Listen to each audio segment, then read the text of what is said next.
ओम शांति। 3/12/2022 के ईश्वरीय महावाक्य हैं।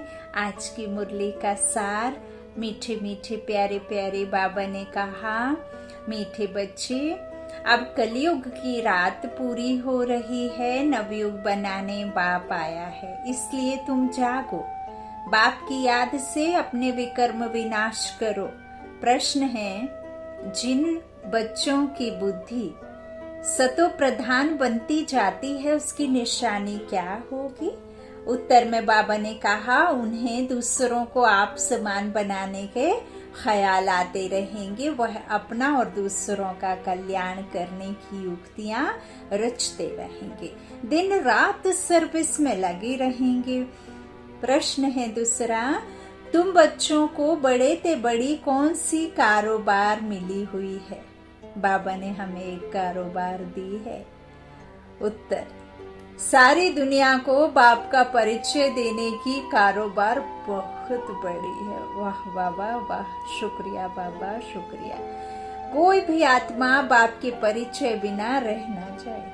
बाबा कहते हैं, बाद में कोई ऐसा ना रह जाए जो लहना के लिए रह जाए कि बाबा आए, उस ईश्वर ने सबको संदेश देने कहा और हमें तो पता ही नहीं चला, है ना। तो गफलत नहीं करनी, दिन रात यह कारोबार मिली है तो इसमें मेहनत में लग जाओ। कोई भी आत्मा बाप के परिचय बिना रह ना जाए। रात दिन चिंतन चलता रहे कि कैसे किसको समझाएं, शंख ध्वनि करें। गीत है जाग सजनिया जाग। ओम शांति। यह किसने जगाया? सजनी कहने वाला कौन है? बच्चे जो समझते हैं कि बेहद का बाप एक ही है जिसका असली नाम शिव है।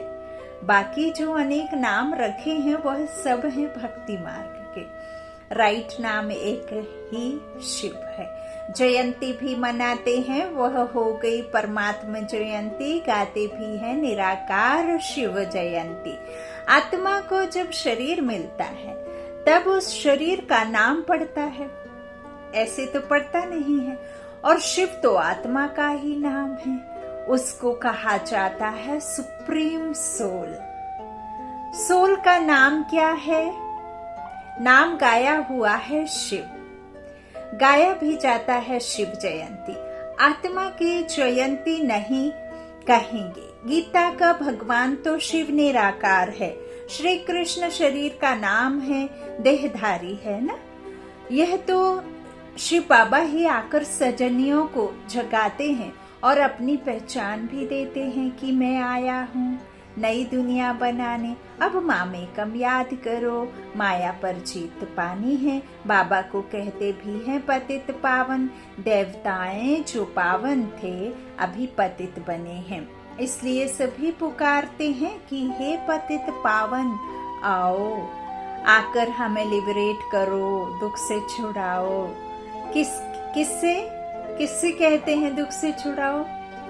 माया रावण से अथवा शैतान से।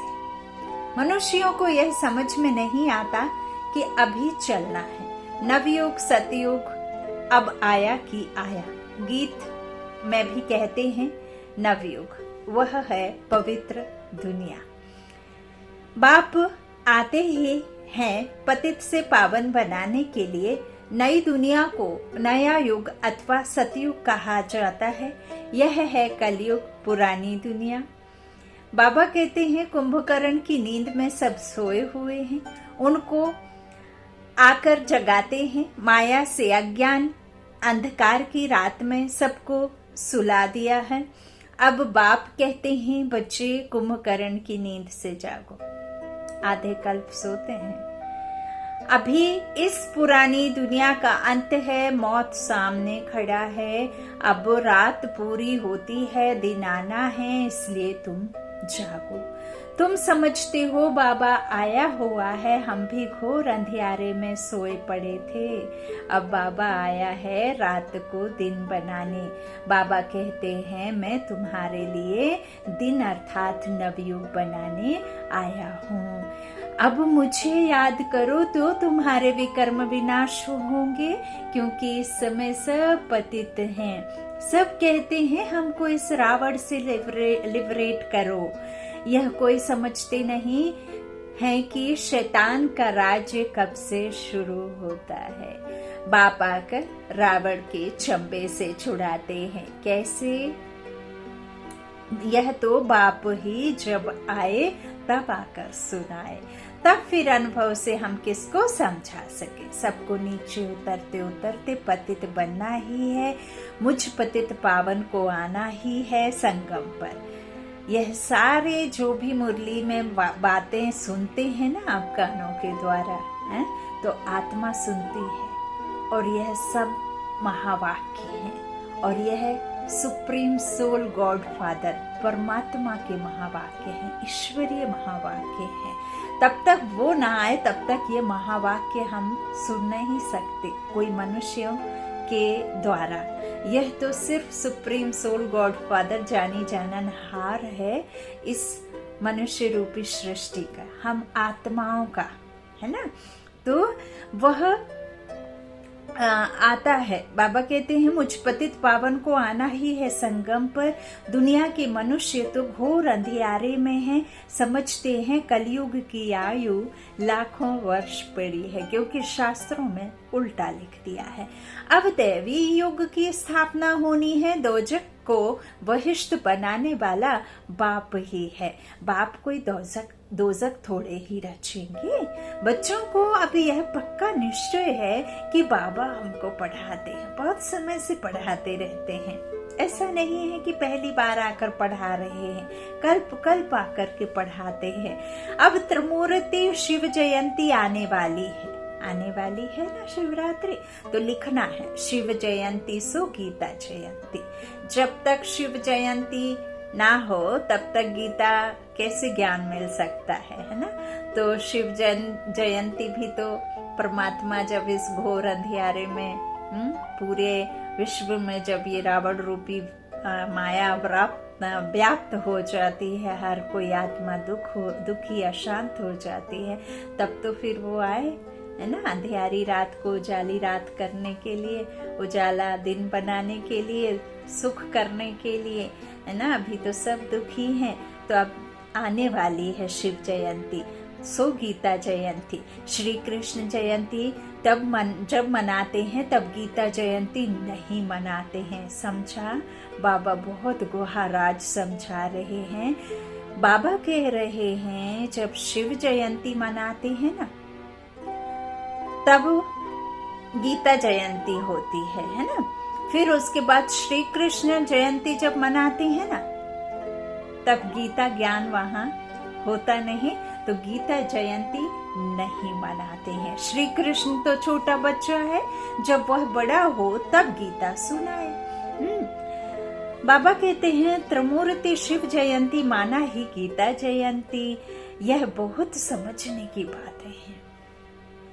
कहते ना गीता जो पढ़ते हैं, जो छोटी सी गीता लिखी हुई है, वो गीता पढ़ने वाले इस गीता पर जो मुरली है, ये गीता ज्ञान है ना, तो ये परमात्मा की कही गई जो है शास्त्रों में लिखी नहीं, ब्रह्म मुख के द्वारा गीता गाई गई है ना। तो ये असल गीता है। तो इसमें कोई पढ़ने की तो बात नहीं है, तो सब नॉलेज समझने की बात है। ईश्वर को भी समझना है, आत्मा को भी समझना है, परमात्मा को, शिव बाबा को, ब्रह्मा बाबा को, सबको समझना है ना। तो ये ज्ञान समझू समझा सकता है। तो समझदार तो वो एक ही है, जो हम आत्माओं को एकदम बेसमझ से, नासमझ से समझदार बनाने आया है। तो ब्रह्मा मुख के द्वारा ये गीता गाई जाती है। इसमें बहुत समझने की बातें हैं। वो लोग गीता जयंती को अलग कर देते हैं, क्योंकि समझते हैं श्री कृष्ण तो छोटा बच्चा है, वह जन्मते ही गीता कैसे सुनाएगा। तुम बच्चों को ही बाप बैठ राजयोग सिखला रहे हैं। यह भी गाया हुआ है सेकंड में जीवन मुक्ति।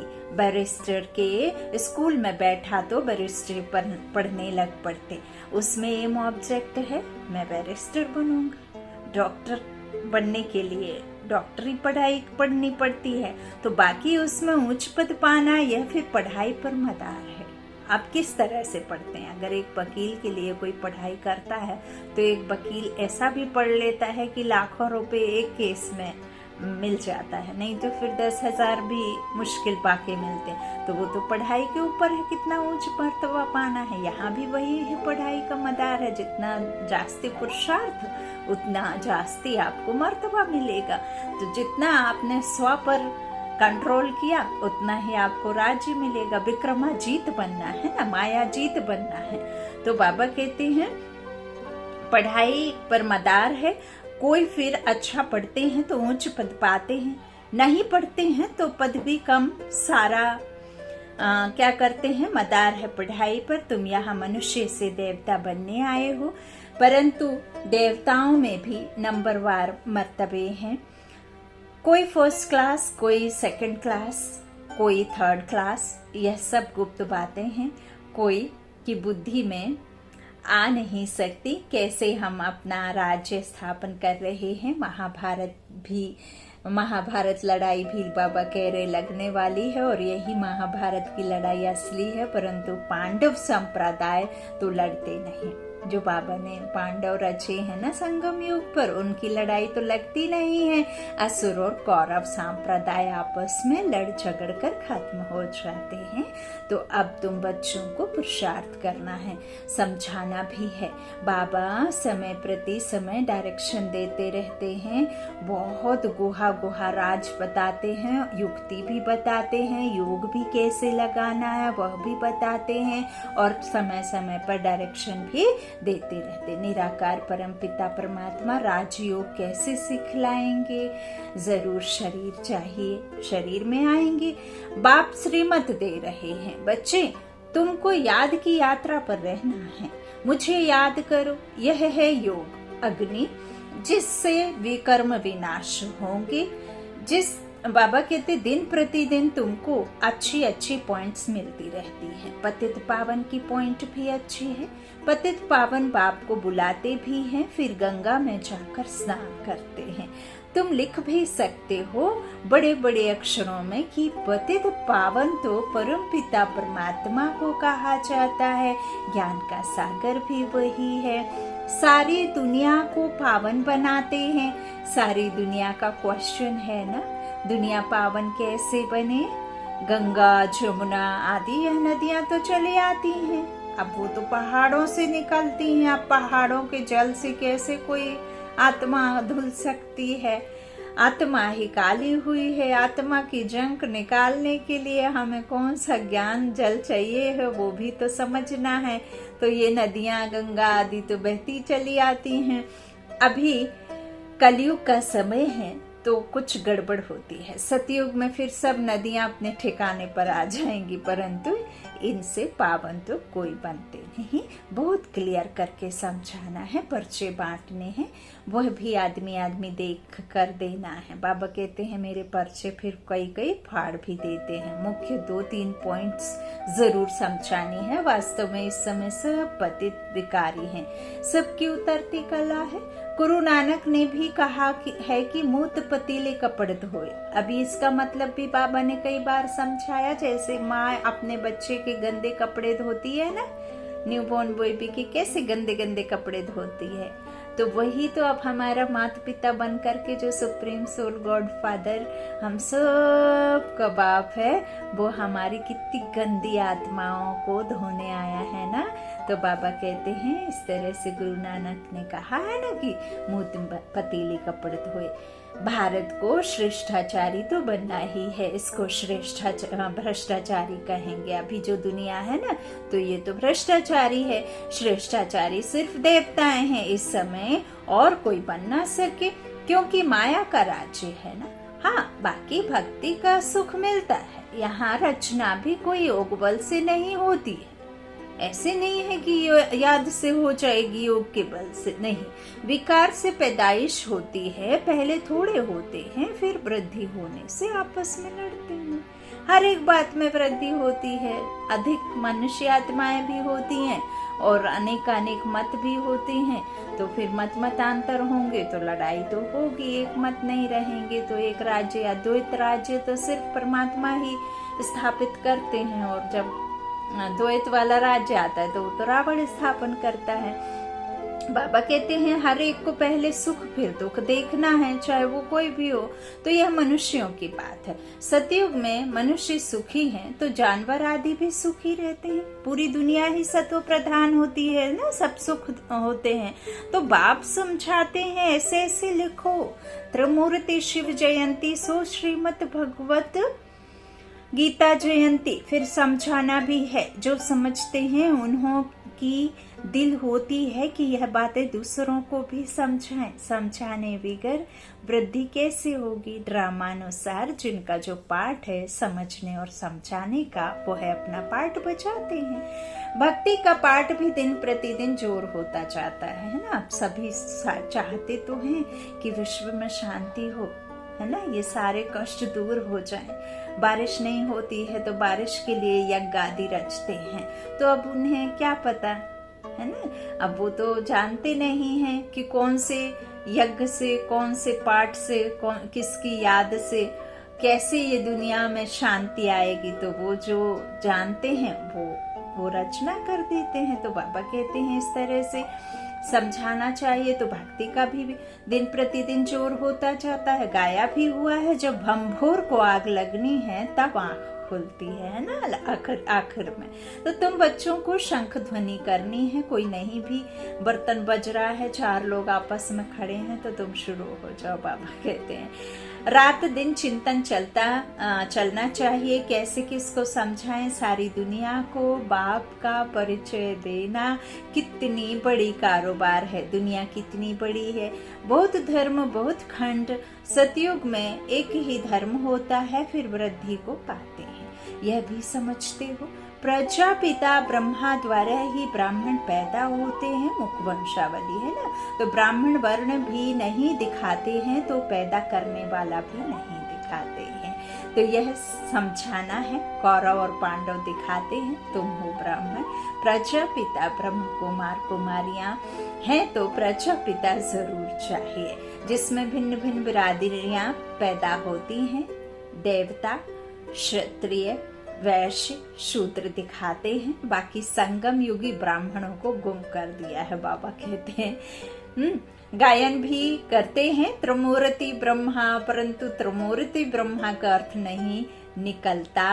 3 सिर जोड़ दिए हैं, ब्रह्मा विष्णु महेश कह दिया है, लेकिन शिव परमात्मा को उड़ा दिया है। बाबा कहते हैं इस तरह से अर्थ नहीं निकलता है। उन्हों को देने वाला कौन, उत्तरमूर्ति को भी रचना कौन है, रचता है ना। तो बाबा कहते हैं कि उन्हों को देने वाला कौन, तुम समझते हो निराकार बाप से ब्रह्मा मुख द्वारा बैठ समझाया है। ब्रह्मा की मुख कमल से बच्चे पैदा होते हैं। जब तुमको सुनाए तब ब्रह्मा भी सुने, है ना। जैसे गली से या कोई ऐसे अनाथ आश्रम से गरीब बच्चे को जब कोई धनवान व्यक्ति अडॉप्ट कर लेता है तो वो उसका वारिस कहलाता है, उसका बच्चा कहलाता है ना। उनके पेरेंट्स फिर वही होंगे जिन्होंने अडॉप्ट किया है, तो लीगली अडॉप्ट कर लेते हैं वो। यहाँ बाबा ने बेहद का समझाया है ड्रामा की, कैसे वो प्रजापिता ब्रह्मा है, कैसे मुख वंशावली ब्राह्मण है।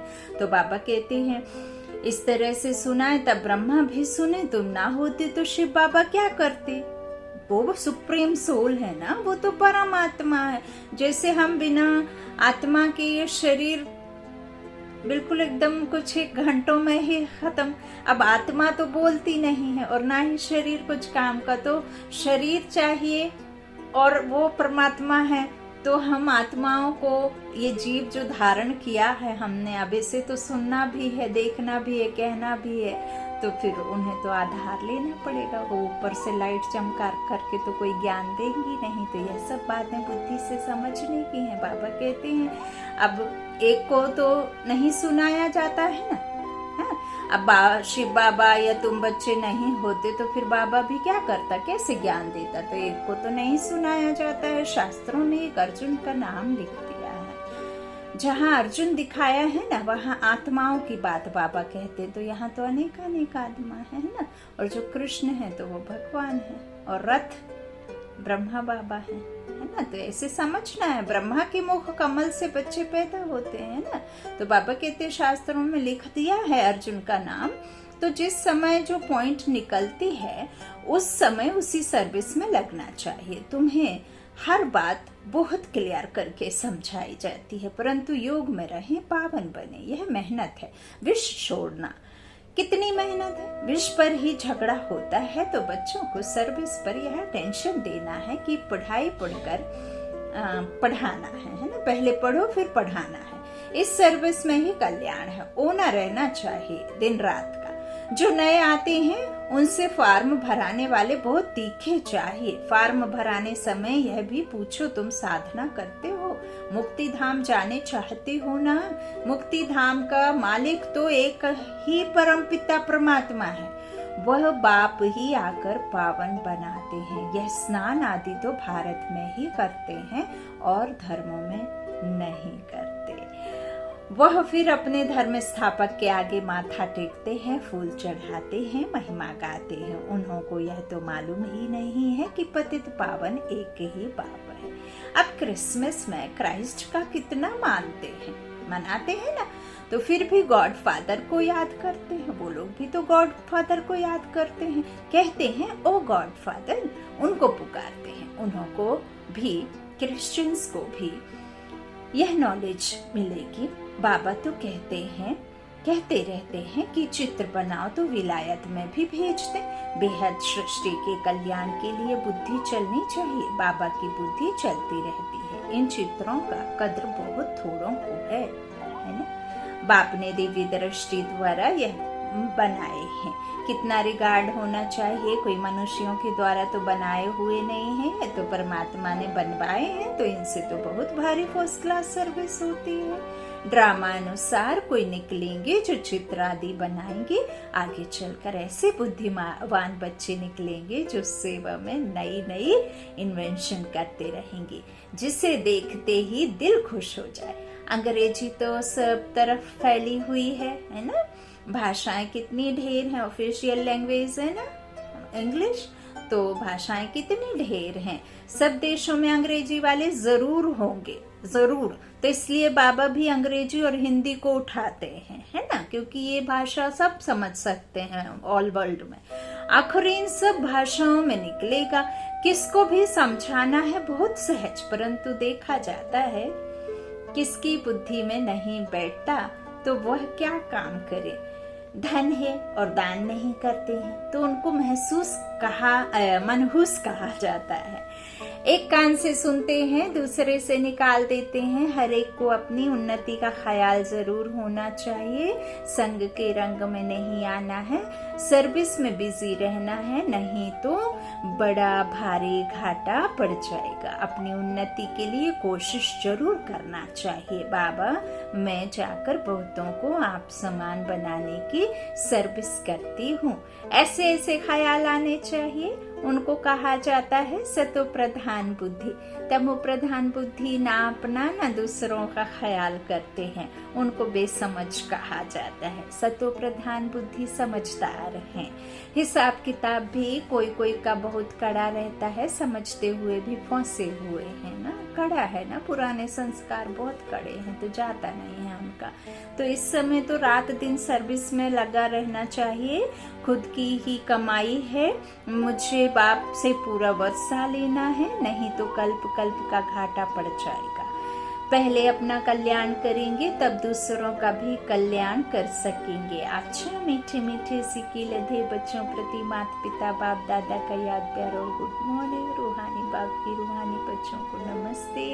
हम रूहानी बच्चों के रूहानी माता पिता बाप दादा को याद प्यार और गुड मॉर्निंग। शुक्रिया बाबा, मीठे बाबा, प्यारे बाबा, सबका साथी सबका सहारा। धारणा के लिए मुख्य सार। पहला, बाबा ने कहा ज्ञान धन दान करने में मनहूस नहीं बनना है, अपनी और दूसरों की उन्नति के लिए युक्तियां निकालनी है। खुश खुद की खुशी में हुए तो क्या खुश हुए, खुद खाया तो वो तो सभी खाते हैं, दूसरों को खिलाने में जो खुशी मिलती है वो खुशी खुद खाने में नहीं मिलती है। सब पहनते ओढ़ते हैं, दूसरों को पहनाया तो अलग कुछ कर दिखाया ना। तो यही बाबा का ज्ञान भी है, खुद सीख लिया, खुद धारण कर लिया, खुद सुखी हो गए। तो क्या सुखी होना, जब तक हम दूसरों को सुखी ना करें, दूसरों को सुख ना दें, दूसरों को प्रेम ना दें, है ना। तो इस तरह से उन्नति के लिए युक्तियां निकालनी है अपनी और दूसरों की। दूसरा, मनुष्य से देवता बनने की पढ़ाई पढ़नी और पढ़ानी है। सर्विस और पढ़ाई पर पूरा टेंशन देना है, कड़े हिसाब किताब को योग बल से चुकतू करना है ना, नहीं तो मुश्किल हो जाएगी। बाबा कहते हैं ना कि या तो भोगना पड़ेगा या फिर योग बल से चुकतू करना पड़ेगा, दो ही है ना। सजा खाओ या फिर योग से निकलो बाहर। वरदानी बाप का वरदान है, याद और सेवा द्वारा अपने भाग्य की रेखा श्रेष्ठ से श्रेष्ठ बनाने वाले भाग्यवान भव। ब्राह्मणों की जन्म पत्री में तीनों ही काल अच्छे से अच्छे हैं। जो हुआ वह भी अच्छा और जो हो रहा है वो और अच्छा और जो होने वाला है वह बहुत बहुत अच्छा। सभी के मस्तक पर श्रेष्ठ तकदीर की लकीर खींची हुई है। सिर्फ याद और सेवा में सदा बिजी रहो। यह दोनों ऐसे नेचुरल हो जाएं हो जैसे शरीर में श्वास नेचुरल है।